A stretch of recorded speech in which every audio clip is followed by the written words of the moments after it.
beloved Boss Mike Cervera.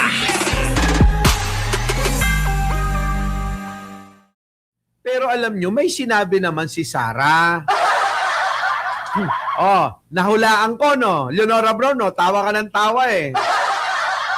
Sally, mabuti pa i-phase out na ang series ng ngayong pera para di na magamit. Elvira Garcia, eto na. Sara Duterte, meron ding pahayag patungkol dyan sa ginawa ng kanyang mga abogado. Maniniwala kaya kayo rito? Maniniwala kaya kayo? Pasok. A group of lawyers yesterday before the Supreme Court regarding... Panoorin nyo to bago ko bigyan ng reaction, mga kababayan, ha? Ang tanong ko sa inyo, kung maniniwala kayo rito sa sagot netong bobo na to. Pasok! Nagfile ng petition ang group of lawyers yesterday before the Supreme Court regarding the impeachment proceedings laban sa inyo sa House of Representatives. Nag-consult pa sila sa inyo, ma'am, and your comment po sa ginawa nilang sakta. Hindi sila nag-consult sa akin, no? Kasi hindi ko na iniisip ang impeachment sa panahon na yon. Iniwan ko na yan lahat sa mga abogado. At syempre, nagpapasalamat ako sa mga lawyers, independent lawyers na hindi kasama sa defense team, na nag-iisip pa rin na ipaglaban ang ating saligang batas. Kita nyo, mga kababayan ko. Ito yung ganit. Mga kababayan ko, tignan nyo, mas mukha pa akong babae kay Sara Duterte. Diba? Tignan nyo, mga kababayan, yung itsura. Partida, ha? Panay paritoke niya. Pero mga kababayan, hindi talaga kinakaya.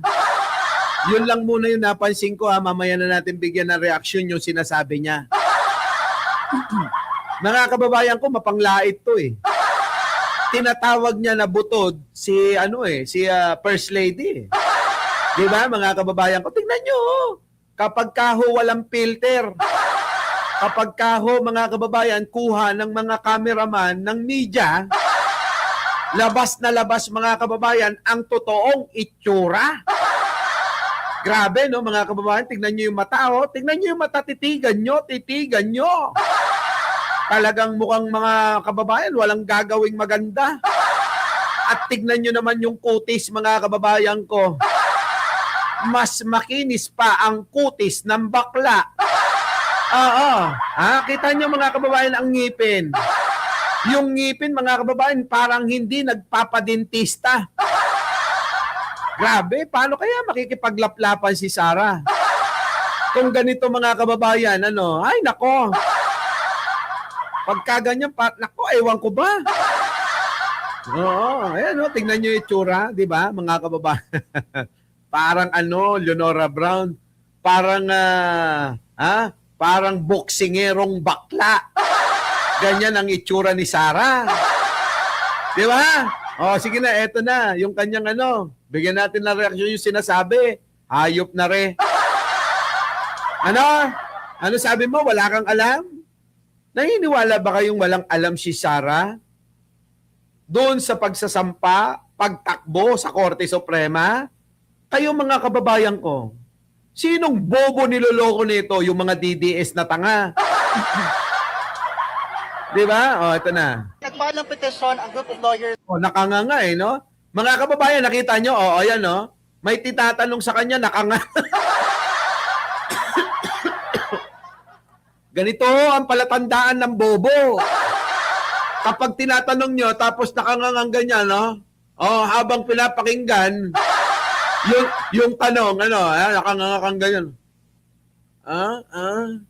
Ano yung inasabi mo? Ganyan, mga kababayan, palatandaan ho ng bobo yan. Kahit itanong nyo pa, mga kababayan, siya, nanay at tatay nyo. Ganito ho yung mga tanga. Mueng! Sa amin, mueng. Paki-translate nga, mga Ilocano, yung salitang mueng. Eto, mueng. Nagfile ng petition ang group of... Nakanganga. Habang pinapakinggan mga kababayan, nakanganga. Palatandaan mga kababayan, na bobo talaga siya. Diba? Nandito na Delio Sococo. Thank you naman, makakapanghalihan na ako ng masarap. Oo. Dapat lagi ka nandito, Delio Sococo. Ikaw talaga, eto na, mga kababayan, ha. Pasok! Sara! Nag-file ng petition ang group of lawyers yesterday for itsura ni Sara, litaw na litaw, Putik na yan, mga kababayan ko. Yan ba yung sinasabi nilang maganda?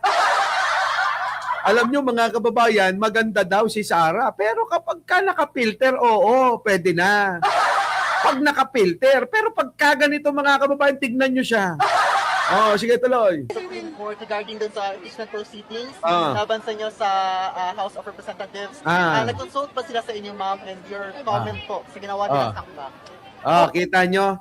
Ang tanong paring George DC,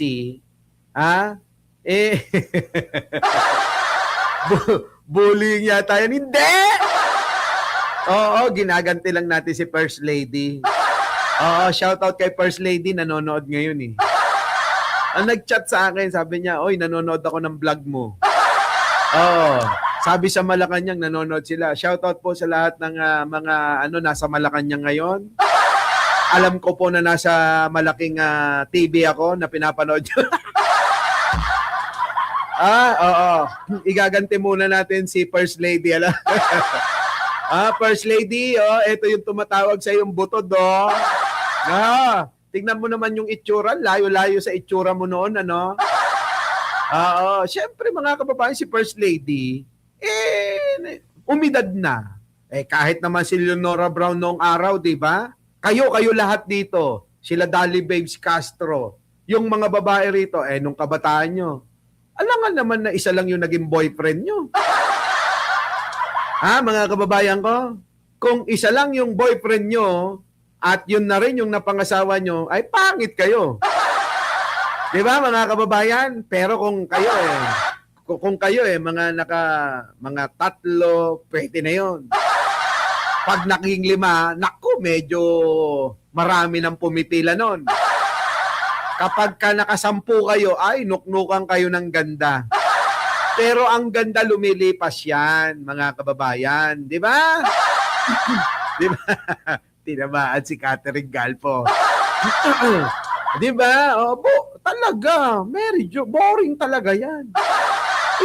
Boring yan. Kailangan, hanggat mag-shota pa lang kayo, medyo lumandi pa kayo sa iba. Ganun yun. Hindi po pwede na. Mag-jowa, boyfriend, girlfriend pa lang Pag mag-asawa na kayo, tumahan na kayo, ikalman nyo na yung nyo. Ganon. Ganon ang pananaw ko.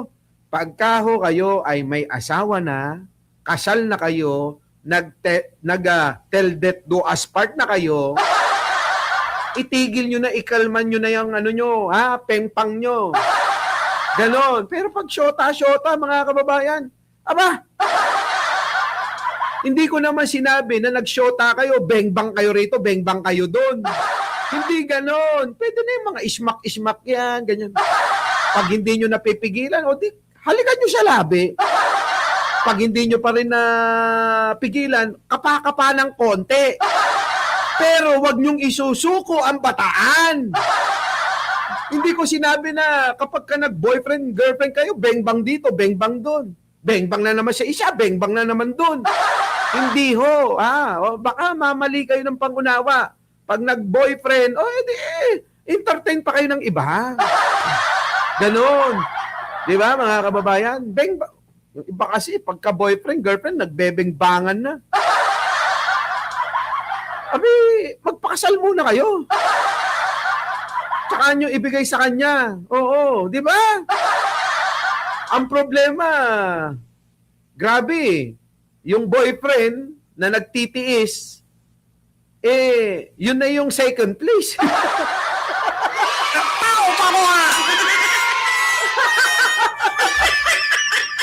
Parang si Sarah. Di ba? Biruin yung mga kababayan, maraming ganun Oo, yung boyfriend nyo na nagtitiis, nire-respeto kayo, Oo. Ang nangyayari mga kababayan ko siya pa yung nagiging second place. Abay, binigay nyo sa iba. Kasi nga mga kababayan, mas agresibo yung isa. Kaya ayun, hindi nyo na napigilan, binigay nyo na sa kanya. Pero yung gusto nyo talaga na mapangasawa, mapakasalan, ayun, pagdating na ng honeymoon, wala na. Kaya alam nyo, isa yan sa nagiging sanhi ng paghihiwalay ng mag-asawa. Yung pagkakala nila sila yung mauuna. Parang yung kanta na ni Blackjack na, mabuti pa si Lola, ikaw ang nauna, gano'n. Di ba, no? Mga kababayan, ay nako. Sagi-sagi. Salat-salat, gano'n. Pwede yun. Basta wag niyong isusuko. Di ba? Gano'n, ha? Mamali kayo. Sabihin niyo, grabe naman yung payo ni Boss Mike, Di ba? Ito na, Sara Duterte. Hindi sila nag-consult Hala. sa akin, no? Kita mo, binabaliwala ka. Yung ba yung ibig niya sabihin, mga kababayan? Sabi ni Chess Master, Boss Mike, conservative ako. Pag na-touch ko na, kasalan na. Ganun ba? Mas masarap ng honeymoon, doon ka mahirapan. Di ba? Yung bang, wag mong igalaw. Di ba? Wag dyan. Hindi dyan. Itaas mo ng konti. Puwet ko yan. Ay, naku. Boss Mike, ang aga-aga. Ano ba yung usapan? Oo, Sunday ngayon, pero mamayang gabi pa yan. Di ba na? Eto na, mga kababayan ko. Sabi ni Sara Duterte, hindi daw nag-consult sa kanya yung mga abogado niya. Ibig sabihin talaga, mga kababayan, si Sara walang pakialam. O baka naman yung mga abogado niya, yung walang galang. Kayo mga kababayan ko, Oo nga, sa gabi pa yan Kayo mga kababayan ko, yung bang hindi ikukonsulta sa iyo, na samantalang ikaw yung mananagot, ikaw yung mayayari, ikaw yung lahat na matatamaan, hindi ka ikukonsulta kung ano yung mga ginagawa nila? Naniniwala ba kayo ron? Ang labo nun, di ba? Ang labo nun. Kapag kaganon mga kababayan, dalawa lang ang naiisip ko. Bobo at binabaliwala, binabastos nila si Sara. Sige Mirashi, babay na muna. Sige, unahin ng trabaho, unahin ng pamilya, unahin ng mga anak, unahin ng asawa, bago ang iba. Asikasuhin muna ang asawa, bago yung kabit nyo, ha? Kasi ang kadalasan, may kikilala ko inuuna yung kabit nila bago yung asawa Kaya pagdating sa asawa, wala nang gana. Ubos na mga kababayan. Nako. Kaya kapag yung mga asawa nyo walang gana, Uncle PTB, pag wala nang gana yung mga asawa nyo mga kababayan, sigurado yan. Meron na yung inuna. Tuloy. Kasi hindi ko na iniisip. Kita nyo? Hindi niya na daw iniisip yung impeachment. Grabe, no, mga kababayan, Hindi niya na iniisip yan. Kita nyo, baliwala lang sa kanya. Samantalang tayo, gigil na malaman ang katotohanan, hayop siya. Diba, Leti Alyabo? Tayo, mga kababayan, gigil na malaman natin ang katotohanan, pero kay Sara, hindi niya na daw iniisip yan. Hindi. Ewan ko dyan kay Sara. Ayan. Ano nangyari? Dahil nga yan, mga kababayan, interview kahapon sa Davao. Our beloved Boss Mike Cervera.